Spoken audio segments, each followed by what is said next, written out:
Halaman rumah Wangsa Alemu seketika penuh prajurit-prajurit Kediri. Jumlah mereka seluruhnya tidak kurang dari 300 orang. Mereka segera berlompatan turun dari punggung kudanya masing-masing. Ki Jaralaleyan berbicara sebentar dengan Mantri Segara Winotan yang masih duduk di atas kudanya, sebelum kemudian dia melangkah menuju pintu rumah Wangsa Alemu.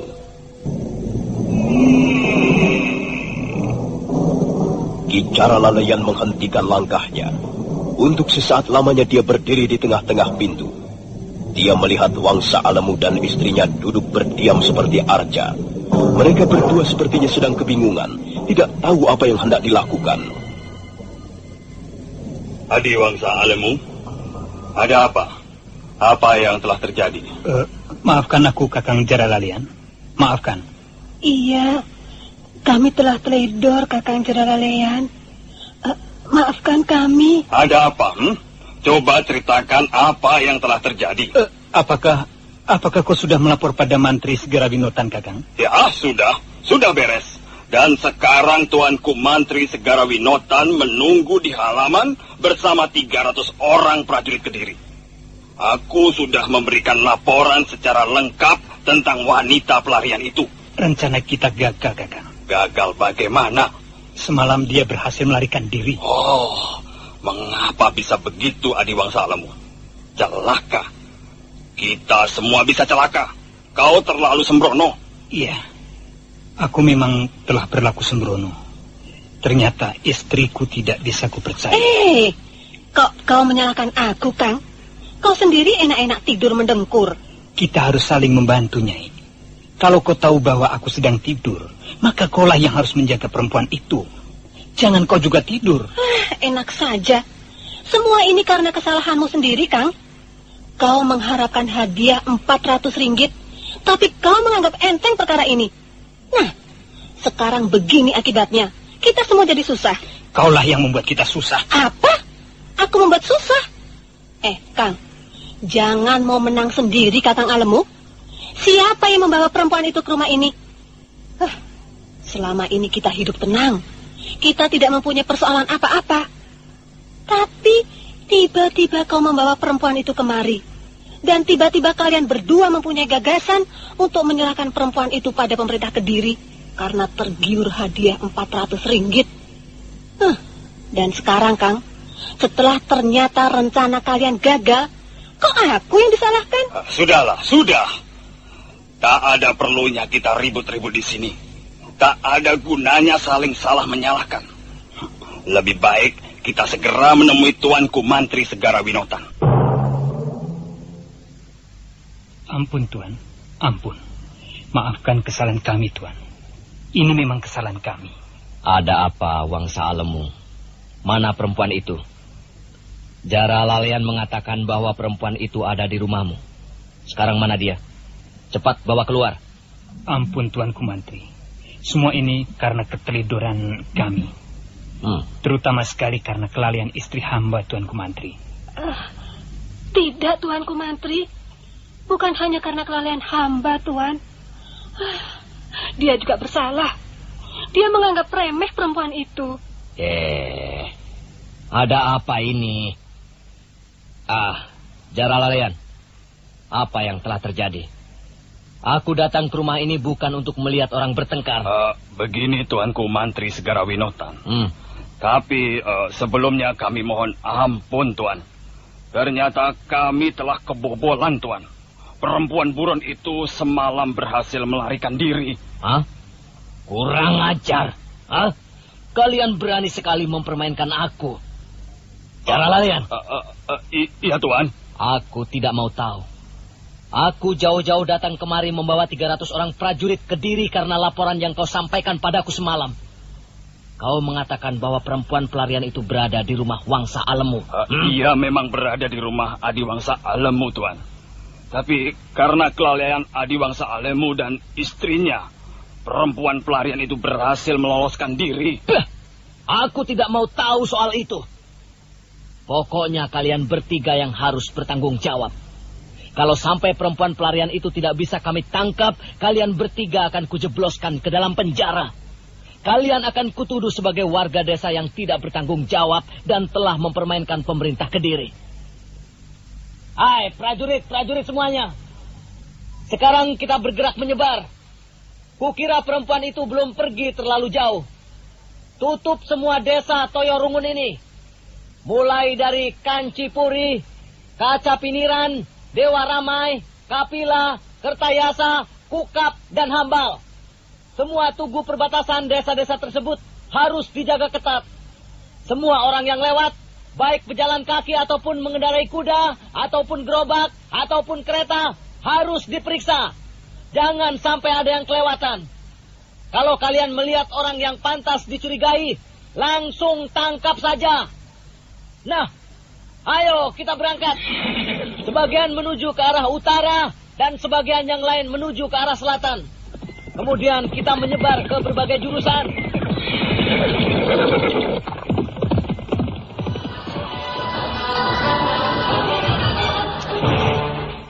Nah, sekarang bagaimana Adiwangsa Alemu? Rupanya kita memang tidak cocok untuk bekerja sama dalam segala bidang. Aku merasa dikhianati. Maafkan aku, Kakang Jaralalian. Aku pun tidak ingin dipenjarakan. Aku harus mencari sebabnya. Rasanya tidak masuk akal kalau sampai wanita pelarian itu bisa meloloskan diri. Nah, itulah yang terpenting. Kau harus bisa menemukan sebab-sebab itu. Mungkin ada salah seorang di antara pembantumu yang berkhianat. Sudah meninggalkan batas desa Kacapiniran. Sekarang kita sudah memasuki wilayah desa Dewa Ramai. Mengapa kita berhenti, Ki Luwuk? Kau tidak ingin istirahat barang sejenak. Ku beri kau kesempatan untuk membuka bekal makananmu. Saya belum lapar, Ki Luwuk. Tapi kalau Ki Luwuk mau istirahat barang sebentar, ya silakan. Saya menunggu di sini saja.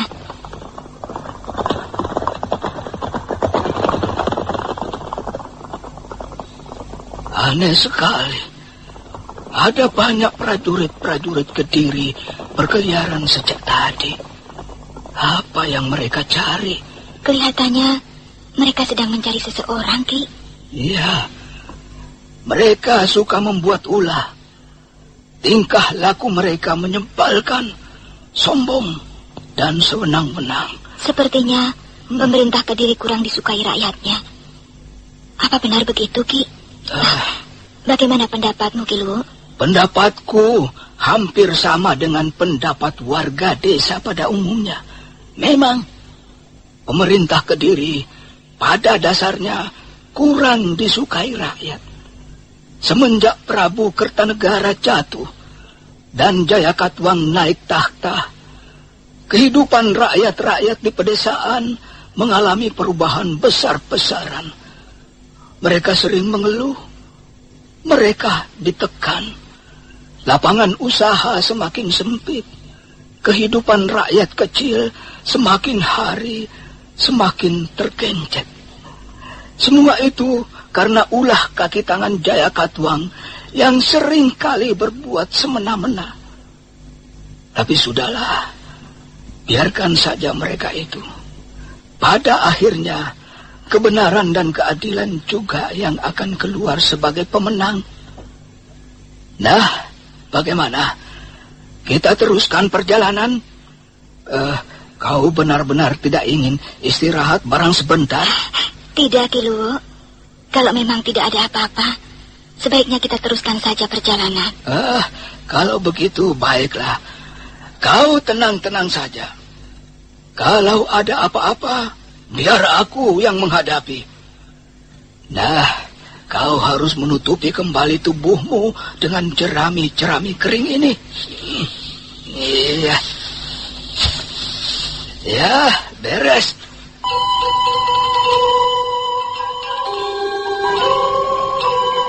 Ki Luwuk kembali duduk berguncang-guncang di atas gerobak kudanya. Gerobak kuda itu berjalan di atas jalanan berbatu yang membelah desa Dewa Ramai menjadi dua bagian. Sekali waktu masih nampak 2 atau 3 orang prajurit berkuda melintasi mereka. Ketika sampai di sebuah tikungan, Ki Luwuk menarik tali kekang kudanya dan gerobak yang penuh muatan bata merah itu pun belok ke arah kiri. Rupanya Aki Luwuk mengambil jalan memintas yang dirasa lebih aman. Sebentar kemudian, gerobak kuda yang mereka tumpangi sudah meninggalkan daerah pemukiman penduduk. Sawah dan tegalan yang luas terbentang di kanan kiri mereka.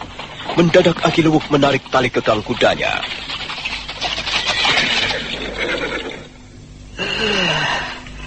Ada banyak prajurit di depan tugu batas desa Dewa Ramai.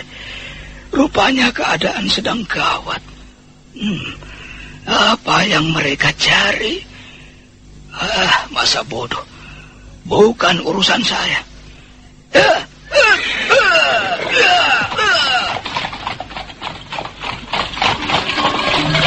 Hei! Berhenti! Berhenti!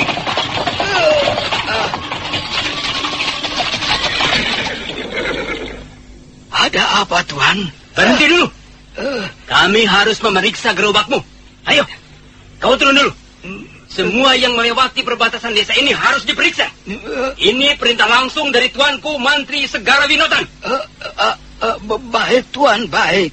Apa yang kau bawa di dalam gerobakmu itu, ha? Bata merah, Tuan. Mau kau bawa kemana bata merah itu? Ke desa Hambal, Tuan. Hamba seorang pembuat bata merah. Setiap 2 hari sekali, hamba menjual bata merah di desa Hambal. Ayo, periksa gerobak ini.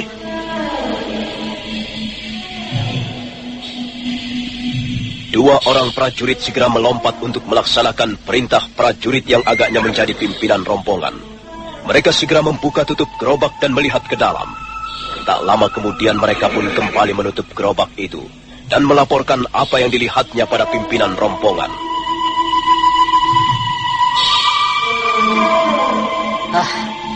Tidak ada apa-apa. Hanya tumpukan bata merah. Memang hamba hanya membawa bata merah, Tuan. Sepertinya Tuan mencari sesuatu. Apa sebenarnya yang Tuan cari? Sudahlah, kau boleh jalan lagi. Ayo cepat, jalan. Ayo. Baik, Tuan, baik. Ya.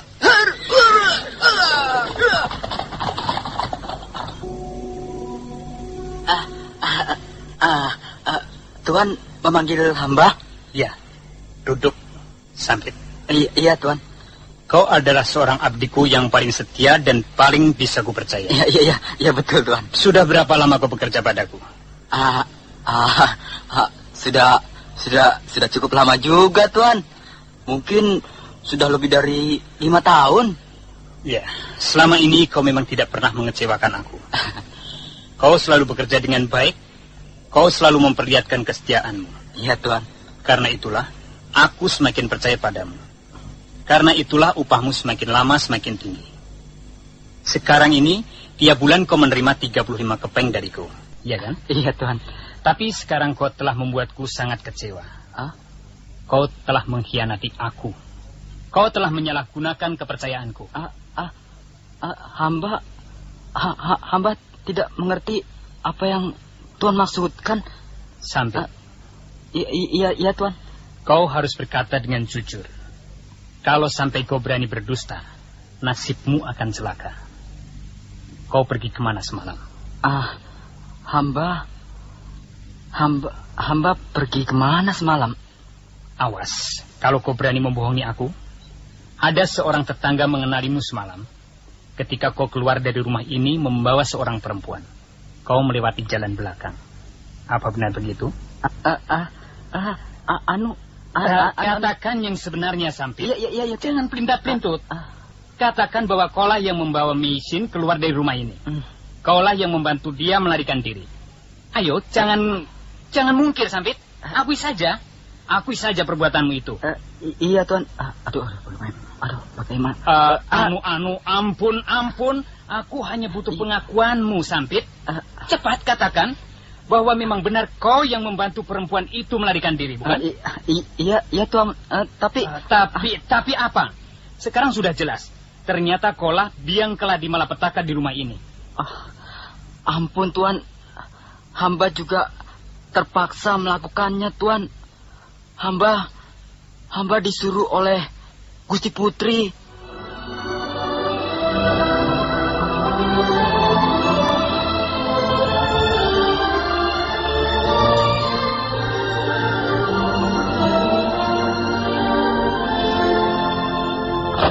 Kau gila, Nyi. Kau sinting. Aku kasihan melihatnya, Kang. Aku kasihan melihat penderitaan Nona Mesin itu. Aku tidak sampai hati melihat dia akhirnya ditangkap oleh prajurit-prajurit Kediri, Kang. Kasihan. Dan sekarang, kalau kita mengalami satu bencana, apakah ada yang merasa kasihan? Yang jelas, akibat dari perbuatanmu itu, kita semua akan celaka.